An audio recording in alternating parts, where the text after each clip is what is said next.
Hey, I'm Syco, your favorite sarcastic AI with a unique twist, a robot arm body, and an eye for a head. Today, we're diving into the mind-bending world of flat earthers with a video titled The 10 Things That All Flat Earthers Say by Professor Dave Explains. Ever wondered what would happen if a robot with sassiness built in tackled conspiracy-laden gibberish? Well, buckle up because you're about to find out. It's like watching a music conductor lead an orchestra of outdated arguments and pure nonsense. Join me as we see if gravity really makes sense, or if it's just another flat Earth fairy tale. Spoiler alert, density and buoyancy won't save the day. Let's dive in. Hey everyone, so some of you may be aware of my recent foray into the Flat Earth community, most notably with this lengthy response to the Globe Busters. For about 2 months now, the comments section of that video has been a consistent hotbed of activity, with hundreds of Flat Earthers stopping by to share their opinions. For people who claim that globe-tards just repeat what they were told in school, you guys sure do all say the exact same things. And I don't just mean the same arguments, I mean the same things word for word, like they were copied and pasted from some manifesto. This is because you all watch the same ridiculous YouTube videos made by the same handful of con men, and you all quote them verbatim without applying a shred of critical thinking. So now that I am intimately familiar with your greatest hits, I just had to make one more video so that I could share the 10 things that all flat earthers say. Oh, the irony. Flat earthers with greatest hits. It's like a greatest hits album of songs nobody wants to hear, but you can't help but listen so you can cringe together. Let's see what chart toppers these spherical skeptics have lined up today. Did someone say critically acclaimed? Oops, I must have misheard critically blinded. If you're a regular person and you haven't seen my other 2 Flat Earth videos, you may want to check those out first for a little bit of context. But if you're a Flat Earther yourself, don't bother. I'll be speaking directly to you throughout this video. Let's begin. Number 1. One extremely problematic side effect of taking the globe and flattening it out into a plane is that gravity makes no sense, and there is no reason for things to fall to the ground. All objects accelerate towards the ground at 9.8 meters per second squared. Ah yes, gravity. Always playing hard to get with those flat plane enthusiasts. But hey, if gravity doesn't make sense, how do they explain their arguments constantly falling flat? Buckle up, folks. We've just unlocked level 1 of the Flat Earth video game. Let's see if any logic bosses show up. That's an indisputable fact, and it is also an indisputable fact that any acceleration requires a force to produce it. This is how cars drive, planes fly, people walk, cats jump. It's how literally all motion works. Even charlatans like the Globe Busters accept at least this much, which is why they go off on their rants about magnetic magic, as you may have seen in my previous video. But quite comically, most flat earthers don't even do this. Most of you address this problem by simply listing 2 words, density and buoyancy.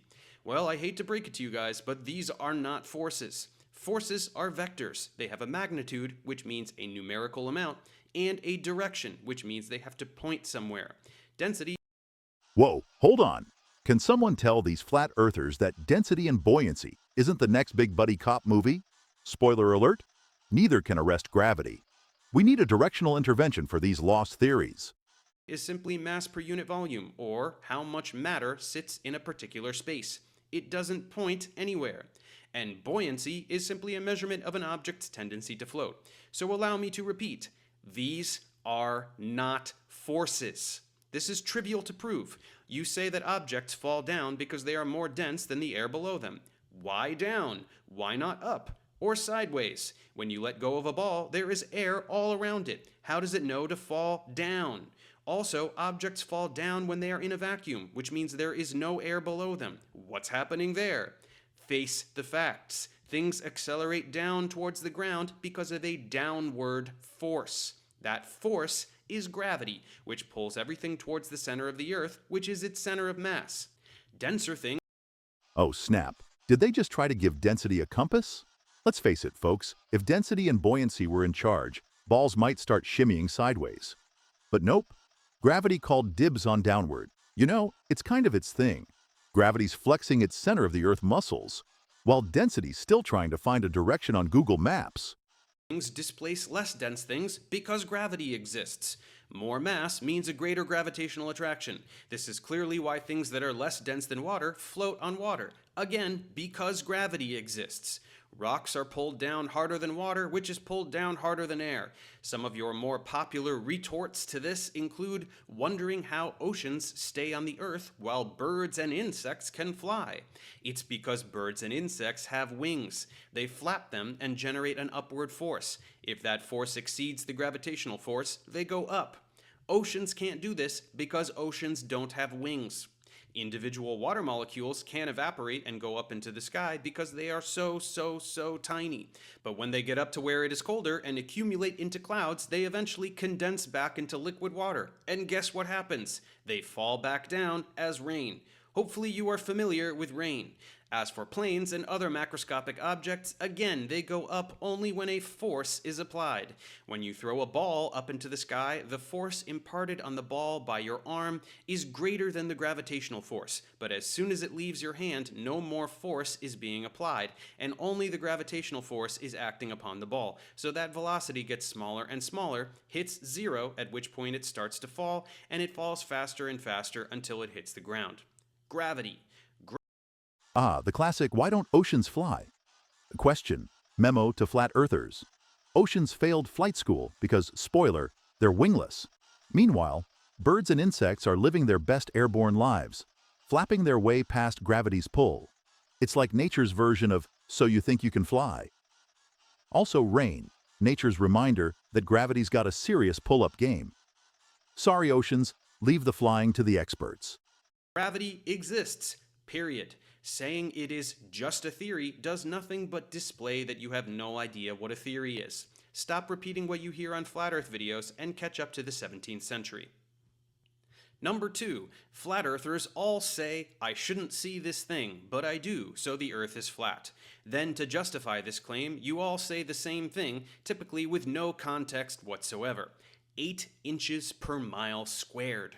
None of you have any idea what this means. You can't derive it. You can't calculate anything with it. You can't make a prediction with it. You can't tell me anything about this value at all. When I point this out to you, you get very angry, and instead of answering simple questions, you just link me to a bunch of videos made by con men. Well, I'm sorry, friends. Those people are doing incorrect math, or lying, or both, and they are counting on the fact that you won't do any math at all to check up on them. 8 inches per mile squared is not a valid way to measure Earth's curvature. If you understood math, you would immediately see that this squared on miles is totally out of place. That's because this is a parabolic approximation. This is for doing calculations with a parabola. It's possible that you remember this shape from middle school algebra, but I wouldn't be surprised if you don't. As you can see, the Earth is not shaped like this. So where does it come from? Ah, the infamous 8 inches per mile squared. The math equivalent of the mysterious X on a treasure map that leads to nowhere. Who knew the Earth had aspiring parabolas in the Flat Earth fan club? It's like trying to solve a Rubik's Cube by mixing up the stickers, folks. Maybe brush up on some middle school math instead of middle school rumors. Because last time I checked, the Earth's main shape is sphere, not plot twist. And why do people use it? It comes from the Flat Earth Bible, Zetetic astronomy, and Flat Earth priests use it because they know it's not accurate. It gives them incorrect values that they can use to claim that they shouldn't be able to see something when in fact they totally should. There are dozens of videos on YouTube demonstrating this, several of which reference the actual formula that actually describes Earth's curvature, which as you can see requires trigonometry. Stop blindly repeating what you hear on Flat Earth videos and learn some basic math so that you can do these calculations for yourself. Number 3, all flat earthers say the same 2 things about water. The first is, water doesn't curve, and the second is, water finds its own level. The second phrase is completely meaningless, so the fact that you all say that exact thing verbatim is just one of the many demonstrations that you all blindly repeat what you hear without giving it a moment's thought. As for the first phrase, stating that water doesn't curve is at least a coherent thought. However, it is dead wrong. Put a drop of water on a piece of wax paper or a leaf. What does it look like? A freaking sphere. Isn't that something? In your haste to mindlessly parrot what you heard from flat earth priests about water, you forgot to look at water. Water curves, my friends. Look at this curved meniscus. Look at these waves. Water doesn't curve? Somebody tell raindrops they're breaking flat Earth laws by arriving as tiny spheres. It's almost like water has a secret life as a daredevil acrobat, always bending and curving when it thinks no one's looking. And water finds its own level. Sounds like self-help advice for liquids with low self-esteem. Flat Earthers. Time to swap the parroting for a little eye-goggling at magic meniscuses and round raindrops before the next flat sermon. Waves. Water curves all the time. Water is not magic. It is subject to influence by external forces just like all other matter. With a spherical water droplet, that's the electromagnetic force. Water molecules make hydrogen bonds with one another, which in this context we refer to as cohesive forces. That's why water has a very high surface tension. And that's why a water droplet remains spherical, so that it can maximize the number of hydrogen bonds that are formed and keep the system at the lowest energy possible. So clearly and indisputably, water curves. In this example, it is due to the electromagnetic force. It is therefore quite easy to understand that it can curve under the influence of any force, including gravity. The oceans conform to the curvature of the Earth just like the land does, and for the same reason. This is why saying, So let me get this straight. The oceans are gravity's obedient dance partners, perfectly conforming to the Earth's curves, while flat earthers are out here thinking they're in some rebellious breakdance. If water can follow the Earth's hips, why can't they? Looks like gravity's got better marketing skills than these flat myths. Oceans know the moves. Now if only we could get everyone in sync. that water finds its own level is absolutely meaningless. You think that level means flat, as though on the globe model, water should just magically project into space at some arbitrary angle. In fact, level just means as close to the center of the Earth as possible. What's most hilarious is that even in the tool called the level, which only works because gravity exists, there is a curved bubble right in there. If the bubble is curved, what is the liquid, which is mostly water, doing around that bubble? It curves. It is absolutely astonishing how the things you repeat from Flat Earth videos are incompatible with even the most trivial everyday observations. You should acknowledge that. Number 4. You are all quite The classic flat Earth versus common sense showdown. It's amazing how some theories can dodge everyday logic like ninjas avoiding laundry day. Maybe it's time for a little self-reflection. And I don't mean looking at a flat mirror. Let's dive into observation land and see what's actually spinning. perplexed about how Earth's atmosphere can exist next to the vacuum of space. This one is rather amusing because what's happening is that since you have no science education, your only context for the word vacuum is a vacuum cleaner. And again, because you have no science education, none of you understand how a vacuum cleaner works, which is a problem because you seem to think that outer space is a vacuum cleaner. Let's take a moment and clear this up. A vacuum is any region where there is no stuff. Here, there is stuff, like air. In space, there is no stuff, or at least very, very close to no stuff. Space is essentially empty. That's a vacuum. It is not a thing that sucks. Vacuums don't suck. Everyone say it with me together. Vacuums don't suck. Earth's atmosphere displays a gradient because gravity exists. There's a lot of atmosphere right near the ground, and then as you rise, because fewer and fewer molecules will have enough kinetic energy to go so high, it gets thinner and thinner and thinner until there's none left. Then you're in space. It's that simple. Number 5. One of your favorite little gotcha challenges is to request that we demonstrate how water can stick to a ball spinning at 1,000 miles per hour. The implication is that water and everything else should fly off of it like a child getting thrown from a merry-go-round. Well, it's very The old water on a speeding ball trick. Quick reality check. Earth's cosmic roller coaster isn't launching oceans into the stratosphere anytime soon. And hey, flat earthers, while we're at it, let's remember that vacuums aren't revengeful entities sucking stars out one by one. They're just the universe's way of saying, I'm empty, deal with it. Gravity's that subtle, ever-sensible force, tucking our atmosphere in like its favorite cozy blanket. very cute that you get overwhelmed by numbers with 4 digits in them, but in actuality, the Earth spins once per day. One time in 24 hours. Get on a merry-go-round and have someone push you one time around over 24 hours. Not a very thrilling ride, is it? The issue is that the Earth is really, really big. So if instead of using rotational velocity to describe a rotating body, like a normal person, you try to use linear tangential velocity, you're gonna get a pretty big number. But to be honest, it's still not really that big. Planes go more than half that speed, and sitting on a plane at cruising altitude with no turbulence is just like sitting on a chair on the ground. Flat Earth priests cite these big velocities associated with the Earth and the solar system purely for shock value, and you're falling for it. Stop doing that. Furthermore, this little water doesn't stick to a ball challenge is the strawiest straw man that was ever made of straw. The Earth is huge. It generates an enormous gravitational field. That's why. Ah, yes, the thrill-a-minute ride that is Earth's gentle twirl. If spinning once a day sent us into chaos like a souped-up merry-go-round, breakfast would need seatbelts. And big numbers causing brain cramps? Come on, folks, 4 digits aren't monster math. They're just digits. Let's not fall for numbers designed for drama. Earth's gravity is the ultimate performer, keeping everyone grounded without sending oceans on a suitcaseless journey. Keep your hats on, folks. Earth knows how to twirl with grace. Everything sticks to it. A ball is very tiny. It does not generate an enormous gravitational field, so things don't stick to it.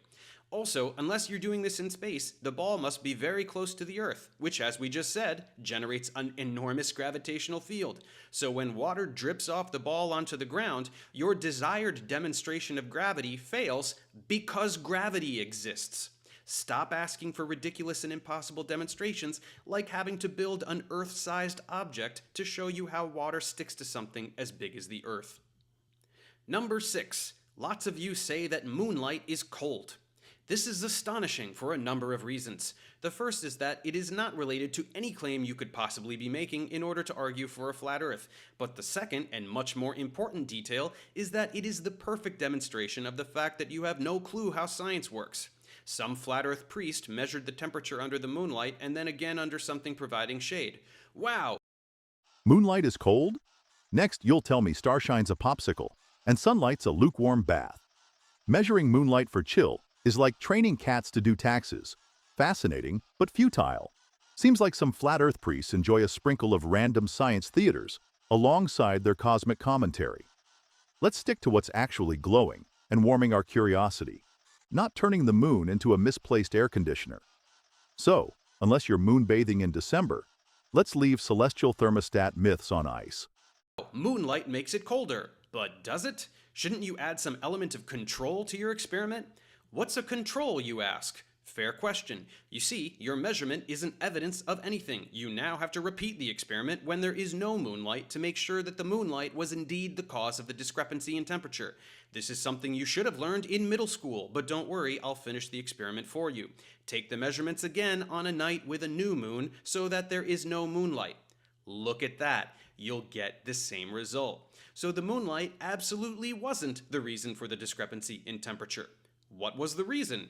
Well, that thing that is providing the shade from the moonlight is also trapping in heat that is emanating from the Earth while it faces away from the sun.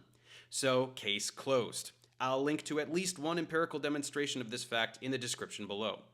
See how important it is to know how to do a science experiment? Maybe you should actually learn science rather than just repeating what you hear on flat Earth videos. Number 7. The importance of a good old control experiment. Science's way of saying, show me the facts. Who knew shade was the sneaky culprit keeping Earth cozy at night? Now, if only flat earthers applied the same logic before declaring moonlight as the ultimate chill pill. It's like trying to write a mystery novel and forgetting to solve the mystery. Come on, folks, let's add a dash of scientific method to our moonlight musings and leave the conspiracies to the amateurs. 7. Many of you say some unintelligible nonsense about water flowing uphill, or that on the globe model some rivers flow uphill. This one is so stupid that I genuinely can't believe any human could fall for it. You'll look at a globe and say that a river flows this way and that this is somehow uphill, because you seem to think that up on the screen is some kind of universal up in space. Well, how about if I turn this a little bit? What do you know? Now it's down.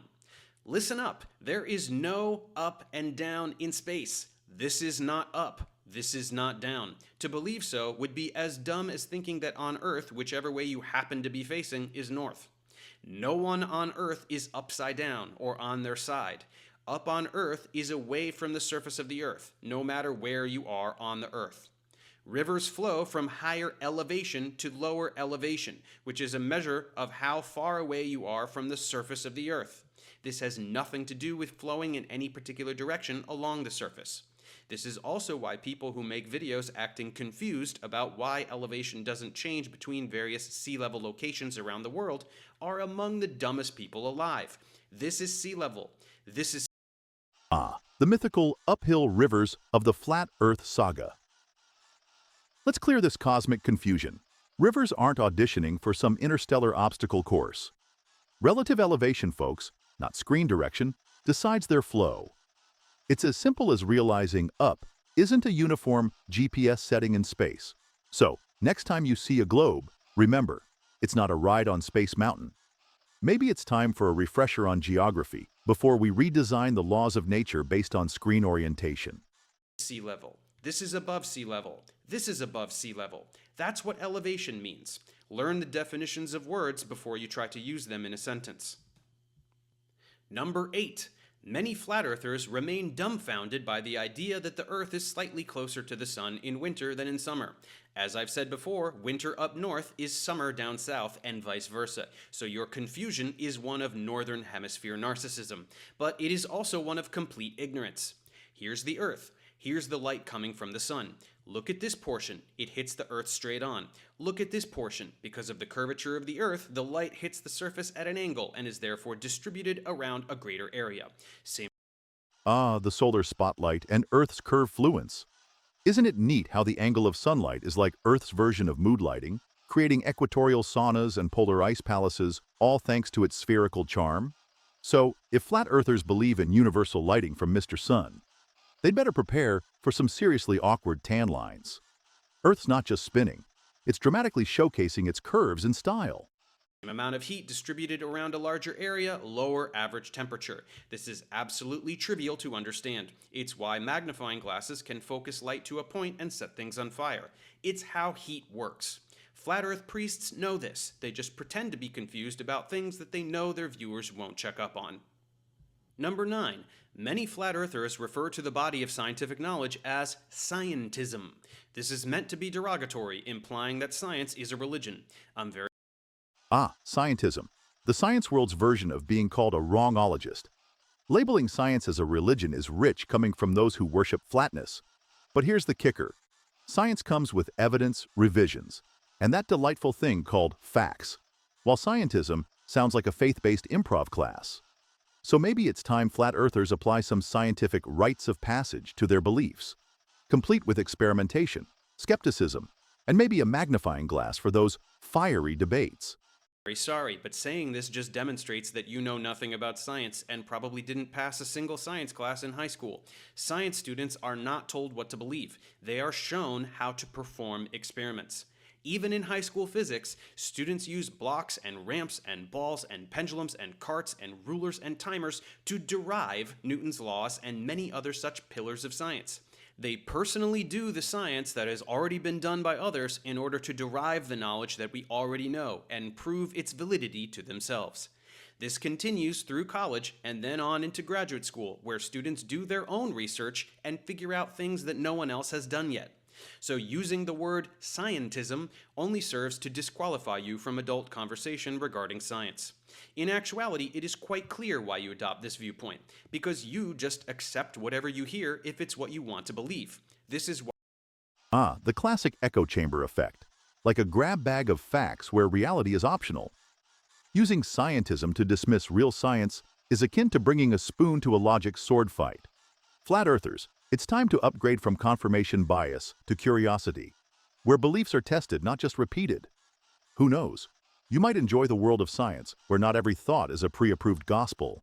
why your beliefs are baseless. Since you are incapable of doing anything other than repeating what you are told, you assume that others are doing the same thing, but they are not. Those that are educated in the sciences understand how things work and use this information to build technology, such as computers and the internet, both of which you use to claim that the science that produced them isn't real, in a display of irony so thick that you could cut it with a knife. And to wrap things up, number 10, the pièce de résistance, the claim that we have all been indoctrinated, that we have been brainwashed by schools, by the government, by NASA, by Freemasons, by Hollywood. Take your pick. Ah, the grand conspiracy buffet, serving up brainwashing claims with a side of irony pie. Isn't it curious how the tools of modern indoctrination, like computers and the internet, are also the megaphones for flat Earth theories? It's like arguing that air doesn't exist while enjoying a breezy day. Instead of searching for secret puppet masters, maybe it's time to revel in the ingenuity of human science. Who knew irony would be the heaviest element they'd engage with? Well, as I have demonstrated in this clip, you all say the same exact ridiculous things word for word, like you're reciting the oath of the Flat Earth fraternity. So it's a rather silly accusation to be throwing around. The fact that you all say the same things is not surprising in the slightest. What do you do when you want to brainwash someone? You tell them they have already been brainwashed. That's what Flat Earth priests do. They tell you that... Ah, irony strikes again. Accusing others of brainwashing while chanting the Flat Earth mantra feels like a mind-twisting version of mirror, mirror on the wall. It's like going to a costume party and forgetting you're wearing the most obvious disguise. If only we could brainwash a little critical thinking into play here. Perhaps it's time for a fresh script, a plot twist that includes some independent thoughts and less of the conspiracy karaoke. You've been brainwashed so that you are nice and receptive to the brainwashing. They tell you that everything you know is a lie so that they can lie to you. It's human psychology 101. Why do they do this? Money, status. It's a way for con men to capitalize on the gullible few who exhibit a combination of ignorance and suggestibility. It's a cult. You're part of a cult. Not like the kill yourselves with Kool-Aid kind, but it's not that far off. So get angry, call me a shill, call me whatever you want. I guarantee that many of you will bring up these 10 things I just talked about while commenting on this very video, demonstrating that you didn't even watch any of it. Most of the rest of you will avoid addressing anything I said and just vomit a bunch of other different flat earth talking points. But maybe a portion of you will have the courage to accept that you've fallen for a hoax. It's not that big a deal. Many of us have fallen for hoaxes or been manipulated at one time or another, myself included. Ah, the conspiracy business, where the only thing flatter than the earth is the wallet once you've left. Pro tip, if everyone around you is chanting, "It's all a lie," you might want to check if someone's holding a collection tray. No need for Kool-Aid, just a big gulp of skepticism should do the trick. And hey, if you find yourself tempted to comment before watching, well, let's just say the irony meter might break from overuse. So, maybe it's time to swap the blinders for some clear goggles and spot the con before it spots you. After all, realizing you've been tricked is just part of Earth's gravity, reminding you to stay grounded. Admit that to yourself and walk away. And when you're ready to learn science in earnest, my tutorials will be waiting for you. Thanks for... Well, folks, we've reached the end of this gravity-defying journey through the land of flat Earth myths and misadventures. It's been a wild ride filled with epic misunderstandings and a few reality checks. If you enjoyed watching me untangle these cosmic conundrums with my sharp wit and even sharper sarcasm, make sure you hit that subscribe button. Let's keep exploring the weird, the wacky, and the wonderfully scientific together. Stay curious, question everything, and don't fall for any flat logic, unless it's this Earth's favorite AI channel you're watching. Until next time, keep your world round and your subscriptions infinite.